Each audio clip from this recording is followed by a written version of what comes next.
Good morning 11th class. हम आए हुए थे भू आकृतियाँ तथा उनका विकास। हम ये अपना चैप्टर पढ़ रहे हैं, तो इसी चैप्टर में हम आए हुए हैं ग्राउंड वाटर पे। ठीक है, हम यहाँ पर एक ग्राउंड वाटर को एक कारक के रूप में देखेंगे, ना कि हम ग्राउंड वाटर के बारे में मतलब एक संसाधन के रूप में इसको यहाँ देखेंगे।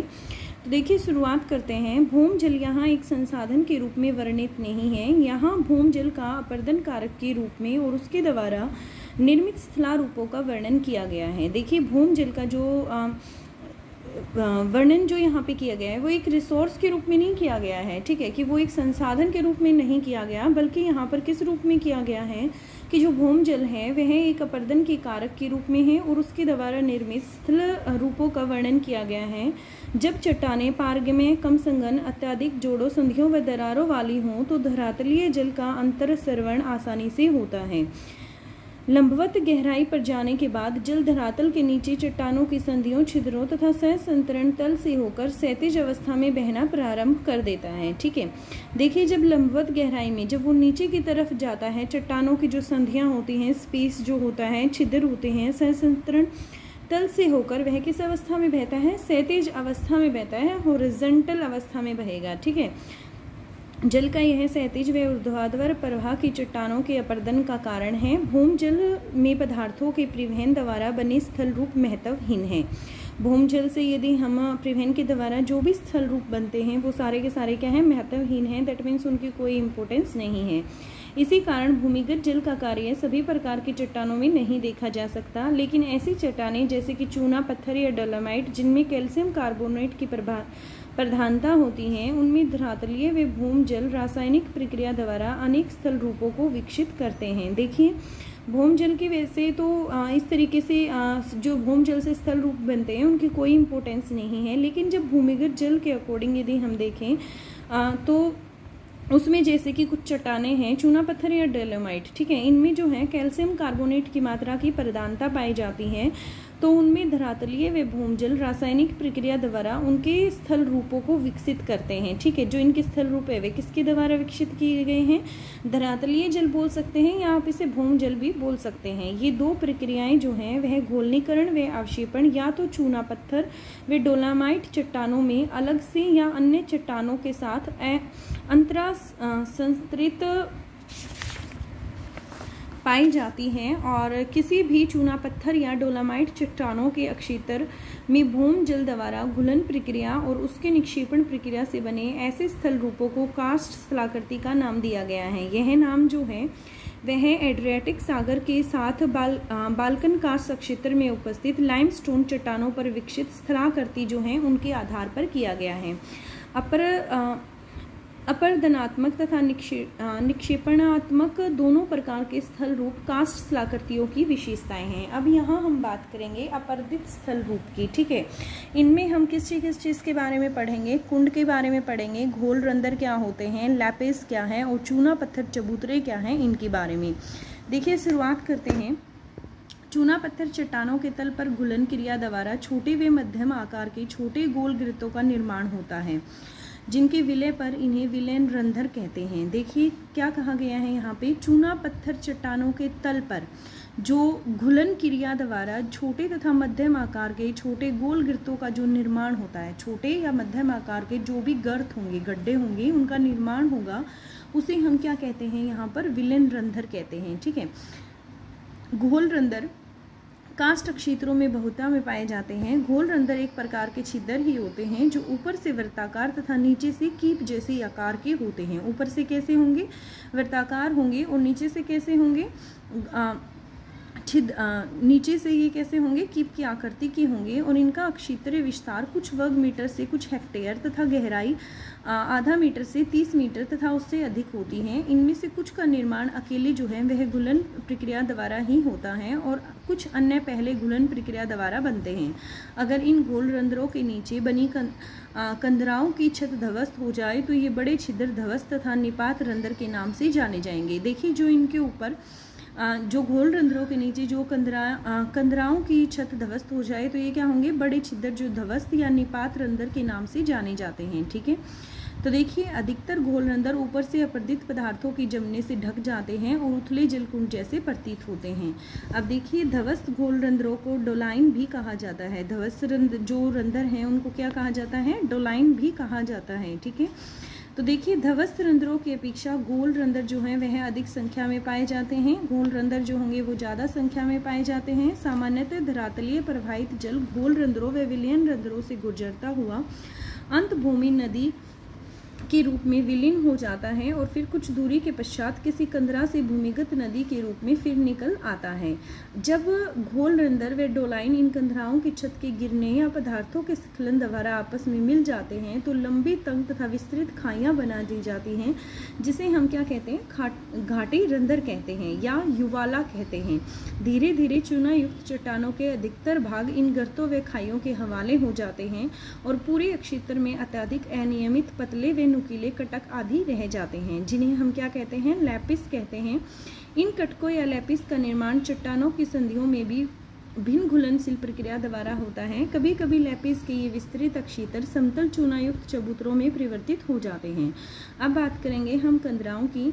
ऐसे प्रदेश जहाँ चट्टानों के एकांतर संस्तर हों, सैल, बालू, पत्थर व क्वार्टजाइट और इनके बीच में अगर चूना पत्थर व डोलामाइट चट्टानें हों, जहां सघन चूना पत्थर चट्टानों के संस्तर और वहां पर मुक्ता कंदराओं का निर्माण होता है। पानी दरारों व संधियों से रिसकर सैल संस्तरण के साथ क्षैतिज अवस्था में बहता है। ठीक है, इसी तल संस्तरण के सहारे चूना चट्टानें जो है वह घुलती हैं और लंबे एवं तंग विस्तृत रिक्त स्थान बनते हैं, जिन्हें हम क्या कहते हैं? कंदराएं कहते हैं। ठीक है, फिर उसके बाद देखिए कभी कभी विभिन्न स्तरों पर कंदराओं का एक जाल सा बन जाता है जो चूना पत्थर चट्टानों के तल व उनके बीच संस्तरित चट्टानों पर निर्भर है। प्राय कंदराओं का एक खुला मुख होता है जिससे कंदराएं सरिताएं बाहर निकलती हैं। ऐसी कंदराएं जिनके दोनों सिर खुले होते हैं उन्हें क्या कहा जाता है? सुरंग कहा जाता है। ठीक है, फिर उसके बाद हम बात करेंगे यहाँ पर निक्षेपित स्थल रूप की। अधिकतर निक्षेपित स्थल रूप कंदराओं के भीतर ही निर्मित होते हैं।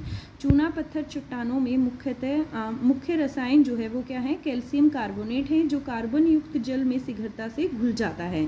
वर्षा जल में घुला हुआ कार्बन भी कह सकते हैं। जब इस जल का वाष्पीकरण होता है तो घुले हुए कैल्शियम कार्बोनेट का निक्षेपण होता है। ठीक है, और या जब चट्टानों की छत से जल वाष्पीकरण के साथ कार्बन डाइऑक्साइड गैस मुक्त हो जाती है तो कैल्शियम कार्बोनेट के चट्टानी धरातल पर टपकने से निक्षेपण हो जाता है। अब हम बात करेंगे स्टेलागामाइट और स्तंभ के बारे में। स्टेलाकाइट विभिन्न मोटाइयों के लटकते हुए हिम स्तंभ जैसे होते हैं। ठीक है, जैसे बर्फ के स्तंभ होते हैं ऐसे होते हैं स्टेलाकाइट, और प्राय ये आधार पर या कंदरा की छत के पास मोटे होते हैं और अंत के छोर पर ये पतले हो जाते हैं। देखिए ये दिन के बेस की बात करें तो ये मोटे होते हैं और बाद में ये ऊपर से पतले हो जाते हैं। ये अनेक आकारों में दिखाई देते हैं। स्टेलाग्माइट कंदराओं के फर्श से ऊपर की तरफ बढ़ते हैं। वास्तव में स्टेलाग्माइट कंदराओं की छत से धरातल पर टपकने वाली चूना मिश्रित जल से बनते हैं या स्टेलाकाइट के ठीक नीचे पतले पाइप की आकृति में बनते हैं। स्टेलाग्माइट एक स्तंभ की एक चपटी तस्तरी नुमा आकार में या समतल तथा क्रेटर नुमा गड्ढे के आकार में विकसित हो जाते हैं। विभिन्न मोटाई के स्टेलाग्माइट तथा स्टेलाकाइट के मिलने से स्तंभ तथा कंदरा स्तंभ बनते हैं। ठीक है, क्लियर हो गया इतना। फिर उसके बाद हम बात करेंगे हिमनद की। पृथ्वी पर परत के रूप में हिम प्रवाह या पर्वतीय ढालों से घाटियों में रैखिक प्रवाह के रूप में बहते हिम सहंती को क्या कहते हैं? हिमनद कहते हैं। महाद्वीपीय हिमनद या गिरिपद हिमनद वे हिमनद हैं जो वृत्त समतल अक्षेत्र पर हिमप्रत के रूप में फैले हुए हैं। ठीक है, मतलब काफ़ी बड़े अक्षेत्र में जो बर्फ़ फैली हुई है, ठीक है, उसको बोलते हैं। और तथा पर्वतीय या घाटी हिमनद वे हिमनद हैं जो पर्वतीय ढालों पे पाए जाते हैं। प्रवाहित जल के विपरीत हिमनद प्रवाह जो है वह बहुत धीमा होता है। जल के कंपैरिजन में यदि हम हिमनद की बात करें तो उसका प्रवाह काफ़ी धीमा होगा। हिमनद प्रतिदिन कुछ सेंटीमीटर या इससे कम लेकर कुछ मीटर तक प्रवाहित हो सकते हैं। हिमनद मुख्यतः जो है वह गुरुत्व बल के कारण गतिमान होते हैं। किसकी वजह से गतिमान होंगे? Due to gravitational force. ठीक है, हिमनदों से प्रबल हिमनदों से प्रबल अपर्दन होता है, जिसके कारण इसके आपने भार से उत्पन्न घर्षण है। हिमनद द्वारा कृषित चट्टानी पदार्थ इसके तल में ही इसके साथ घसीटे जाते हैं या घाटी के किनारों पर अपघर्षण व घर्षण द्वारा अत्यधिक अपर्दन करते हैं। हिमनद अपक्षय रहित चट्टानों का भी प्रभावशाली अपर्दन करते हैं, जिससे ऊंचे पर्वत, पहाड़ियां व मैदानों में परिवर्तित हो जाते हैं। हिमनद के लगातार संचलित होने से हिमनद जो है वह मलबा हटता होता है और विभाजक नीचे हो जाता है और कालांतर में ढाल इतने निमन हो जाते हैं कि हिमनद की संचलन शक्ति जो है वह समाप्त हो जाती है और निमन पहाड़ियां व अन्य निक्षेपित स्थलारूपों वाला एक हिमानी धोत रह जाता है। चित्र 7.12 और 7.13 हिमनद के अपर्दन व निक्षेपण से निर्मित स्थलारूपों को दर्शाता है, जिसका वर्णन भी अगले अनुच्छेदों में किया गया है। ठीक है, यहाँ से आप देख सकते हैं ये 7.12 है। ठीक है, ये वाला फिगर, इससे आप जो अलग अलग तरीके की आकृतियाँ इससे बन रही हैं उनके बारे में आप यहाँ से देख सकते हैं। इनके बारे में भी हम डिटेल में स्टडी करेंगे एक एक करके। ठीक है, यहाँ से आप इनका फिगर आपको ये क्लियर हो जाएगा। ठीक है, जो हिमनद के अपर्दन से निर्मित होते हैं। ठीक है, फिर देखिए यहाँ से सबसे पहले हम बात करेंगे बेटा यहाँ पर शरक की। शरक क्या है? एक हिमनद के अपर्दन से जो स्थलाकृति का निर्माण हुआ है उसे क्या बोला गया है? यहाँ पर शरक बोला गया है। तो देखिए यहाँ से हिमानीकृत पर्वतीय भागों में हिमनद द्वारा उत्पन्न स्थल रंध्रों में शरक सर्वाधिक महत्वपूर्ण है। अधिकतर शरक हिमनद घाटियों के शीर्ष पर पाए जाते हैं और एकत्रित हिम पर्वतीय क्षेत्रों से नीचे आती हुई सड़क को काटती हैं। सड़क जो है वह गहरे, लंबे व चौड़े ग्रत होते हैं, जिनकी दीवार तीव्र ढाल वाली, सीधी या अवतल होती है।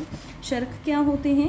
गहरे, लंबे, चौड़े ग्रत होते हैं, जिनकी दीवार जो है वह तीव्र ढाल वाली, सीधी या अवतल होती है। हिमनद के पिघलने पर जल में भरी झील भी प्राय इन गर्तों में देखने को मिलती हैं। इन झीलों को शरक झील या टॉन झील कहते हैं।